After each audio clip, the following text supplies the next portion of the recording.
राधिका गळ्यात चंद्रहार घालत असतानाच समीर मागून कधी आला ते तिला कळलं नाही. पाठीमागून त्याने केलेल्या स्पर्शाने तिचे अंश हारले. समीरच्या हातावर आपले डोके तिने टेकवले.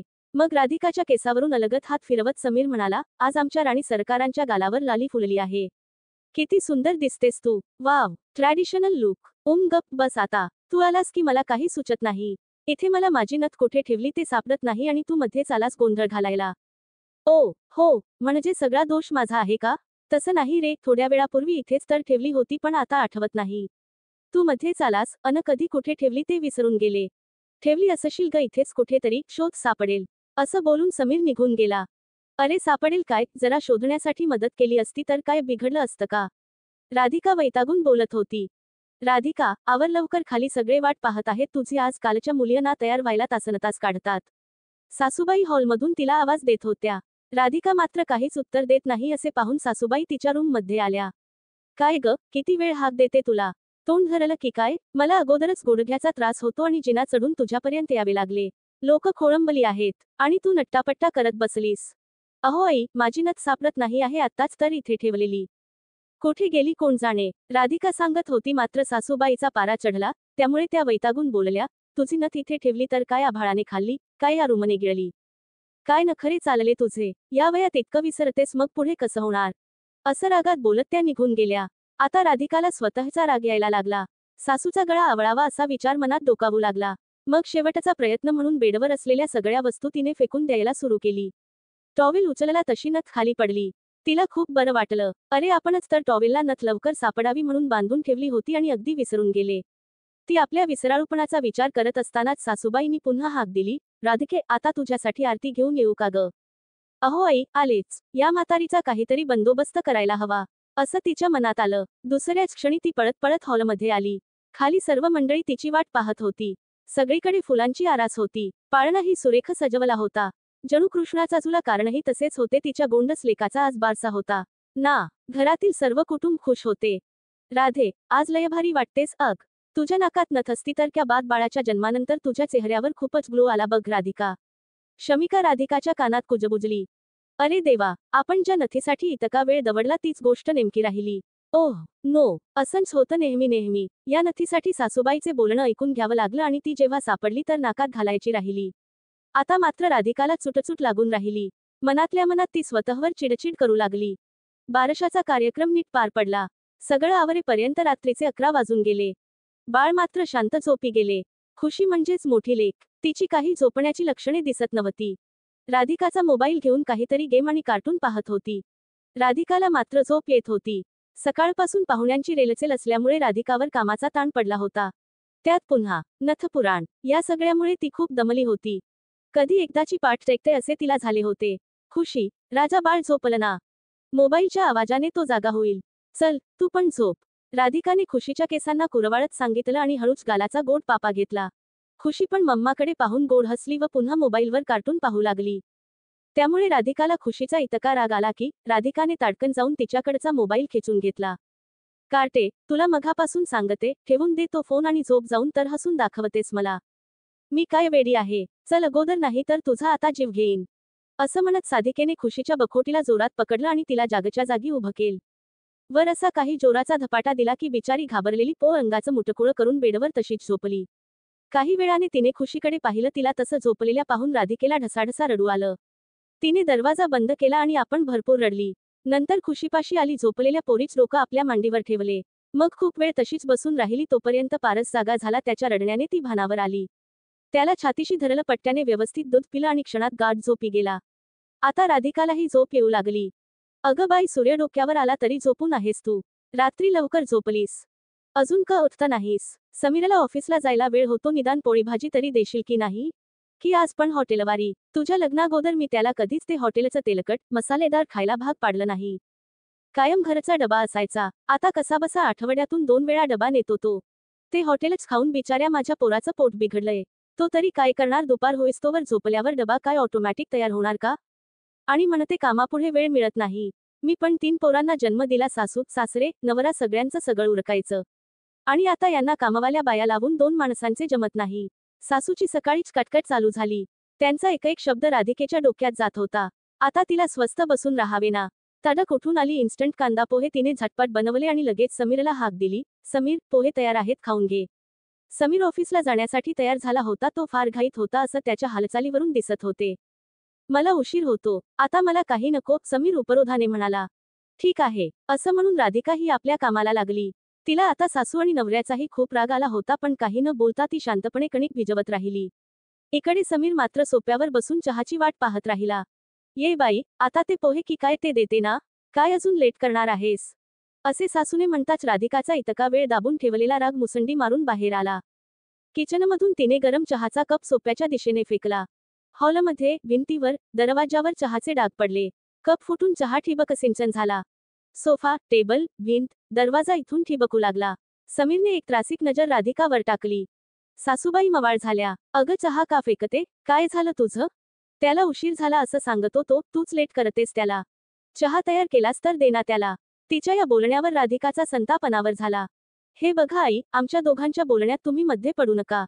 तुम्ही तुमचे लेक्चर पहिली बंद करा.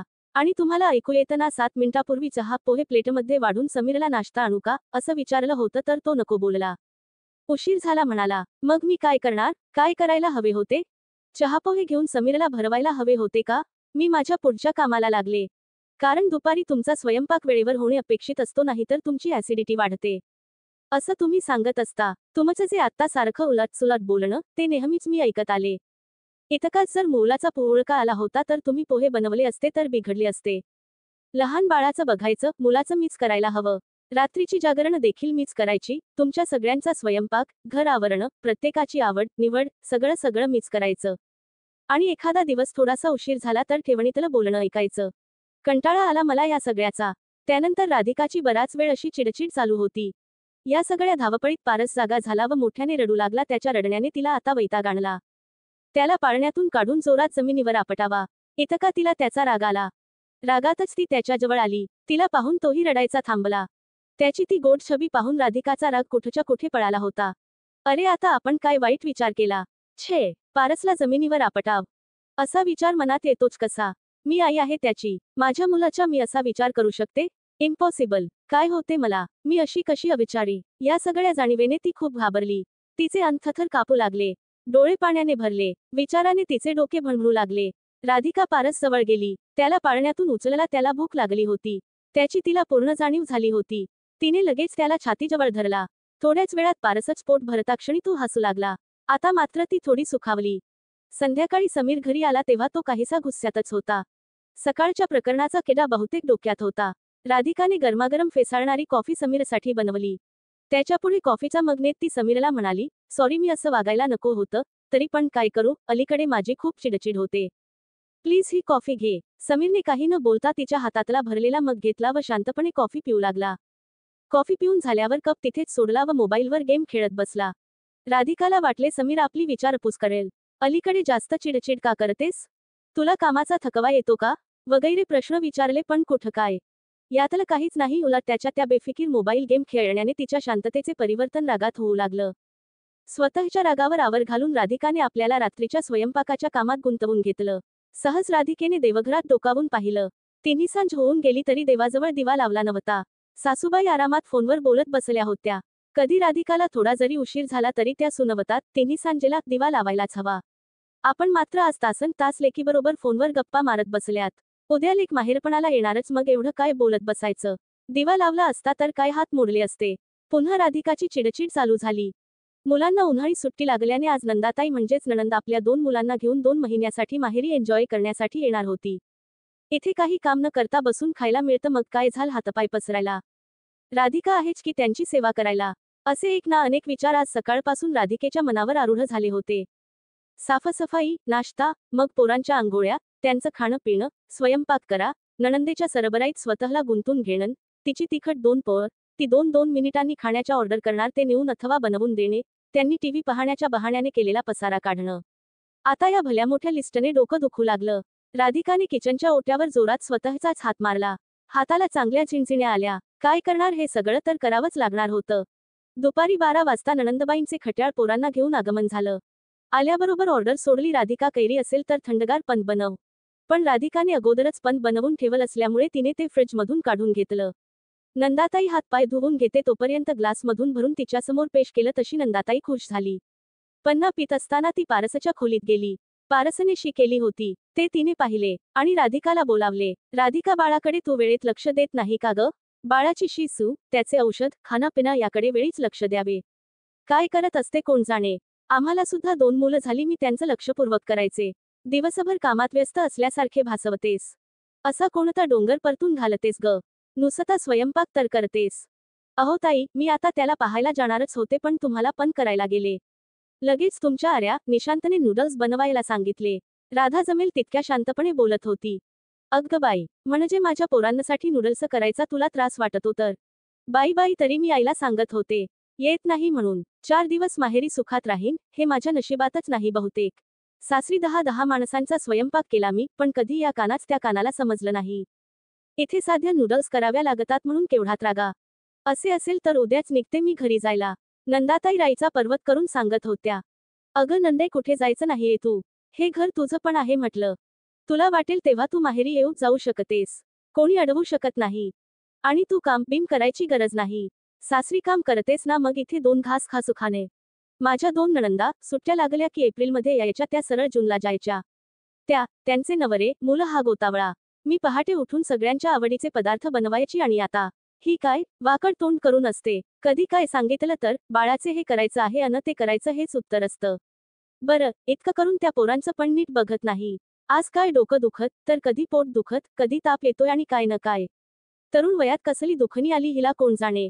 सासूची बडबड चालू झाली. इतका वेळ शांत असलेल्या राधाच्या रागाचा आता जणू काय झाला. हे बघा आई, मुलांचं चांगलं संगोपन व्हावे, त्यांच्याकडे बघता यावं म्हणून नोकरी सोडली.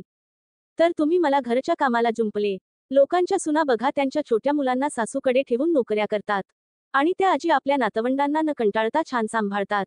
कितीतरी सासवा सुनांना डबे बनवून देतात. आणि तुम्ही नुसत्या बसून असतात. तुमचे कसे रोज पाय दुखतात. निमित्त करून कामाची कशी टाळाटाळ करायची हे तुम्हाला चांगले माहीत आहे. पारसच्या या जन्मानंतर मला खूप थकवा येतो. तरी सुद्धा घरातील सगळी काम एकटीच करत असते.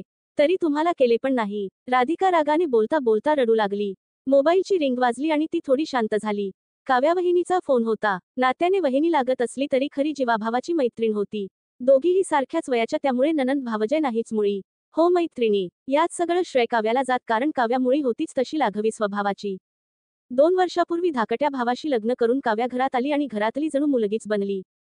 पेशाने डॉक्टर असली तरी कुठे शिक्षणाची घमेंडी नाही. त्यामुळे राधिकालाही ती खूप आवडायची. दर 4-5 दिवसात तिचा आवर्जून चौकशीसाठीचा फोन असतोच. आताही तसाच फोन आलेला. राधिकाने काव्याचा फोन उचलला खरा, पण तिला रडू आवरेना.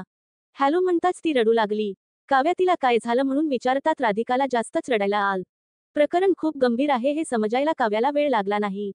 राधिका सांगू लागली, काव्या अलीकडे माझी खूप चिडचिड होते ग. मग कोणाचा राग कोणावर तरी निघतो. बऱ्याचदा एखादी वस्तू कुठे ठेवली तेच मुळी विसरून जाते. मग ते शोधता शोधता खूप थकवा येतो. घरातल्या कामाचा पसारा बघून जीव रडकुंडीला येतो. त्यात समीर कधीच मला मदत करणार नाही. बाळाकडे कधीच बघणार नाही. अत्यात सासू नणंद दोघी कशा आहेत तुला माहितीच आहे. त्यांच्यात जीव घ्यावा असा राग येतो. आई म्हणून मुलांसाठी मी कुठेतरी कमी पडते असं सारखं वाटत राहते. कधी कधी मग खूप रडायला येतं. पोरांसाठी नोकरी सोडली पण त्याचा काहीच उपयोग होत नाही असे वाटून राहते. राधिकाचे बोलणे काव्या शांतपणे ऐकत होती. शेवटी काव्याने राधिकाला सांगितले, हे बघ राधिका, सध्या खुशीला पण उन्हाळ्याची सुट्टी लागली आहे. तेव्हा फॉर अ चेंज म्हणून काही दिवस माहेरी राहायला ये. घराचा, सासूचा किंवा नवऱ्याचा कसलाच विचार करत बसायचं नाही. फक्त स्वतःसाठी थोडा बदल करायचा. हे बघ, सगळ्या गोष्टी होऊन जातील ओके, तेव्हा काळजी करू नकोस. सगळं व्यवस्थित होईल. स्वतःची काळजी घे, असं म्हणून तिने फोन ठेवला. संध्याकाळी काव्या स्वतः कार घेऊन राधिकाच्या घरी पोहोचली. राधिकाला काही दिवस माहेरी घेऊन जात आहे ह्यासाठी तिने राधिकाच्या सासूला शांतपणे समजावत परवानगी घेतली. प्रथम सासूने आपली मुलगी आजच घरी आली आहे अन हिला लगेच माहेरी कसं जाता येणार. माझ्या मुलीला काय वाटेल की ती आली म्हणून हिला आवडत नाही, अशी कारण देत नकारच दिला. पण काव्याने नंतर असं काही सांगितलं की सासूला राधिकाला घेऊन जायची परवानगी द्यावी लागली. राधिकाने सामानाची आवराआवर करून बॅगा भरल्या. तोपर्यंत काव्याने फोन कॉल करून समीरला राधिकाविषयी सर्व सांगितलं. राधाला लवकरात लवकर समुपचाराची गरज आहे. ती एका भयानक आजाराला तोंड देते. त्यासाठी राधिकाला मी घेऊन जाते. कारण डॉक्टर म्हणून माझ्या मैत्रिणीला मला यातून बरं करायचं आहे. समीर जेव्हा ऑफिसमधून घरी आला तेव्हा त्याचा निरोप घेऊन राधिका काव्याबरोबर माहेरी निघाली. राधिका अशी तडकाफडकी माहेरी आली हे तिच्या आईला आवडलं नाही, कारण तिच्या दृष्टीने संसार टिकवणं महत्वाचं. त्यात थोडं बाईने कुठच्याही गोष्टीत नमत घेतलं तरी चालतं, असं आईला वाटायचं. काव्याने जेव्हा राधिकाच्या होणाऱ्या त्रासाबद्दल सांगितलं त्यावेळी आईला थोडी भीतीच वाटली. तिचं म्हणणं हे होतं की मला पण 2 मुलं झाली, पण राधिका सारखा बाळंतपणानंतर असा त्रास झाला नाही. आमच्या काळात असं नव्हतं. तुम्हा आताच्या जनरेशन मध्ये नवीन नवीन काय तरी होत असत आणि तुम्ही काही सहन करण्याच्या मनस्थितीत नसतात. आईचे बोललेले हे शब्द मात्र राधिकाच्या मनाला लागले. आपल्या प्रकृतीत काहीतरी बदल झाले हे खरे, आणि त्याचा त्रास आपल्याला खूप होतो. ह्या सगळ्या गोष्टीचा कुणालाच काही फरक पडत नाही. ही सर्व मीच कशी चुकीची हे सांगतात, पण काय चुकते, का चुकते, हे मात्र कोणी सांगत नाही. निदान आईने तरी असे बोलू नये. या गोष्टीचं वाईट वाटल्यामुळे राधाच्या डोळ्यातून पाणी आलं. पण काव्याने तिला समजावलं. दुसऱ्या दिवशी काव्या राधिकाला घेऊन मानसोपचार तज्ज्ञांकडे गेली. तिथे गेल्यावर ब्लड टेस्ट झाली. दुसऱ्या दिवशी पुन्हा डॉक्टरकडे जावे लागले. डॉक्टरांनी जे राधिकाला सांगितले त्यावरून राधिकाला समजलं की हा पोस्टपार्टम डिप्रेशनचा प्रकार आहे. डॉक्टरनी मग राधिकाला याविषयी समजावून सांगितले. 20% महिलांमध्ये हा त्रास जाणवतो. बाळंतपणानंतर जसे बाईच्या शरीरात बदल होतात तसे मनातही बदल होत असतात. फक्त त्याची तीव्रता कमी जास्त असते. प्रत्येक स्त्रीला वाटते की आपण बाळाचे सगळं काही नीट करू की नाही ही काळजी सतत वाटत राहते. मूल झाल्यानंतर स्त्रीची जबाबदारी वाढते. घरच्या कामांसोबतच तिला आपल्या बाळाचा सांभाळ देखील करावा लागतो. पण प्रसूतीनंतर ती शारीरिकरित्या कमकुवत असते, त्यामुळे देखील तिच्या व्यवहारात बदल घडून येऊ शकतो. ही काळजी हे पोस्टमार्टम ब्लूजच लक्षण असत. पण या गोष्टीचा रुटीन कामावर परिणाम झाला व त्याचा कालावधी जास्त दिवस असला तर त्याचं रूपांतर पोस्टपार्टम डिप्रेशनमध्ये होतं. नवीन बाळ घरात आल्याने सगळ्यांना आनंद होतो, पण बाळाची आई कधी खूप निराश असते. तिचा आत्मविश्वास हरवू लागतो. काही काम करू नये असे वाटते, काही खावेसे वाटत नाही. कधी आत्महत्येचा विचार येतो. काही वेळा बाळाचा जीव घ्यावा असेही वाटते. मात्र थोड्या वेळाने आपला हा विचार चुकीचा आहे हे आपणाला समजते व त्याचा त्रास होतो.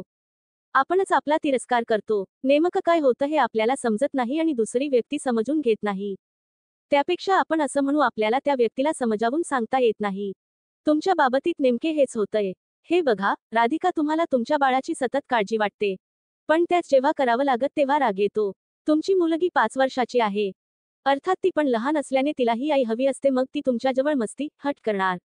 तुम्हाला त्याची दगदग वाटते. घरातील कामे, 2 मुलं सांभाळणे फार कठीण आहे असे वाटते. त्यात तुमची आई तसेच सासूबाई यांचं म्हणणं असं की आम्ही ह्या सगळ्या गोष्टी केल्या तर तुला का जमत नाही. त्यामुळे आणखीन डिप्रेशन येते. तसेच तुमच्या या सगळ्या सिस्टीममध्ये नवऱ्याचा सहभाग कुठेच नाही.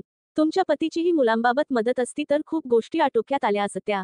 कमी झोप, बाळाची काळजी, इतरांच्या संकल्पनेतून तयार झालेली आईची प्रतिमा आणि त्या साच्यातील आई बनवण्याचा ओझ याचा परिणाम तुमच्या नैराश्येत आहे. राधिकाला आता आपल्या आजाराच मूळ सापडलं होतं. तिने काव्याचे आभार मानले. त्यानंतर पुढचे 2 महिने तिची ट्रीटमेंट चालू झाली. औषध, व्यायाम, समुपदेशक, मेडिकेशन हे सगळं ती वेळेत करायची. काव्या तिच्याकडे जातीने लक्ष द्यायची. साधारण 3 महिन्यात ती बरी झाली.